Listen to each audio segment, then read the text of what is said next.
Aquele que teme ao Senhor, ele o instruirá o caminho que deve escolher. Apesar de todos os seus defeitos, o reino de Judá, no sul, se identificava com o verdadeiro Deus, praticava a adoração no templo e tinha reis descendentes de Davi. Vamos conhecer melhor a vida de dois desses reis mencionados neste capítulo.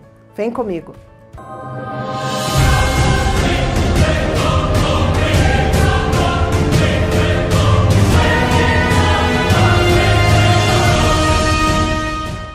Olá, benditos! O nosso assunto de hoje se concentra em dois reis do Reino do Sul, da dinastia de Davi, Abias e Asa.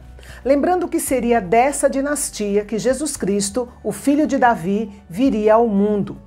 Pois bem, após a morte do rei Roboão, seu filho Abias assumiu o trono, mas reinou apenas 3 anos. Ele era da linhagem de Davi por parte de pai e de mãe, pois Salomão e Absalão, filhos de Davi, eram seus avós.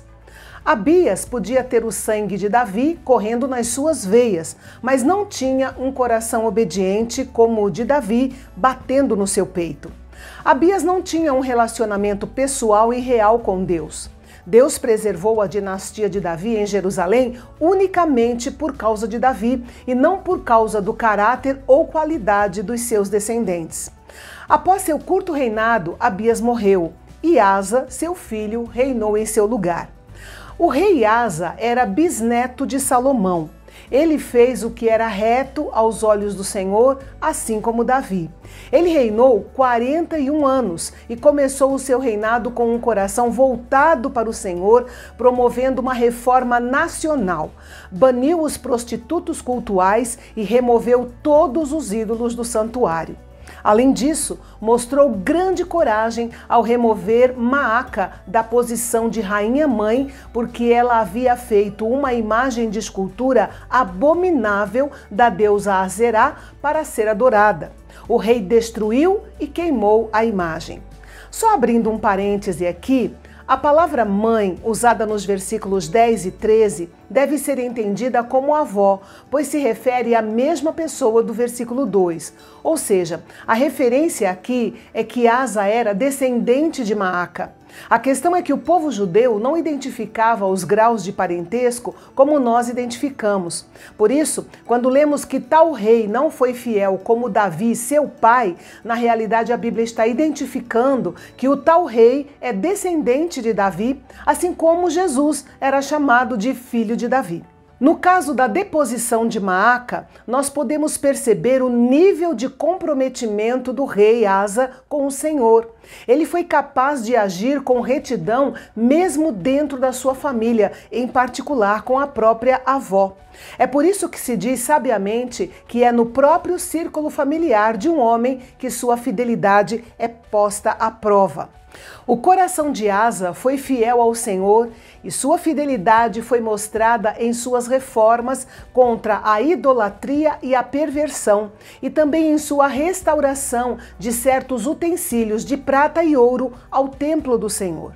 Enquanto Asa era o rei no sul, Baasa era o rei de Israel no norte, e os dois reinos viviam em guerra. Baasa invadiu o reino de Judá, entrou na cidade de Ramá, que ficava a quase 10 quilômetros de Jerusalém, e começou a fortificá-la. Dali seria possível a ele monitorar aqueles de seu povo do reino do norte que fossem a Jerusalém e também lançar ataques contra o reino de Judá. Isso mostra que a luta pelo domínio entre o reino do norte de Israel e o reino do sul de Judá continuava ativa.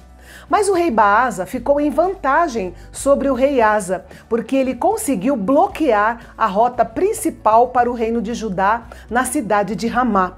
Ele esperava que essa pressão militar e econômica sobre Judá forçasse Asa a ceder em algumas decisões importantes.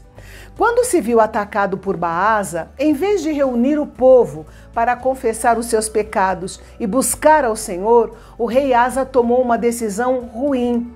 Usou toda a prata e ouro que restava nos tesouros da casa do Senhor e nos tesouros da casa do rei para comprar o apoio de Ben-Hadad, rei da Síria, a fim de que ele deixasse de apoiar Baasa, rei de Israel. Isso porque, aparentemente, Baasa não conseguiria lutar sozinho contra o reino de Judá. Ele precisava do apoio da Síria. E então Ben-Hadad, o rei da Síria, recebeu o ouro e a prata do rei Asa e quebrou o acordo que havia feito com o rei Baasa e passou a ajudar o rei de Judá. Conquistou algumas cidades estratégicas, adquiriu controle sobre as principais rotas comerciais, debilitando assim o poder e a renda de Baasa, que se viu obrigado a deixar a cidade de Ramá e voltar para o seu reino. Com o material usado por Baasa na fortificação de Ramá, o rei Asa construiu 2 cidades fortificadas, Mispá e Geba. Quando ficou idoso, o rei Asa teve uma grave doença nos pés, que deve ter lhe causado muitas dores e muitos incômodos, e que acabou resultando na sua morte. Depois dele, assumiu o trono o seu filho Josafá, que provavelmente havia servido como corregente durante os últimos anos de vida do seu pai. A partir do versículo 25 deste capítulo, o escritor do livro de Reis foca o seu relato sobre os reis do norte de Israel e permanece falando do reino do norte até o final do livro. No capítulo de ontem, nós vimos que depois da morte de Jeroboão, rei de Israel, da parte norte, seu filho Nadab assumiu o seu lugar no trono. Nadab herdou do pai o trono e também o seu modo de vida pecaminoso. Ele havia reinado apenas 2 anos quando foi assassinado por Baasa, um homem da tribo de Issacar que liderou uma conspiração contra ele no reino. Baasa não apenas matou o rei, como também tomou o trono. E sendo o novo rei, matou toda a família de Jeroboão, colocando fim àquela dinastia, para se cumprir a palavra do Senhor dita pelo profeta Aías.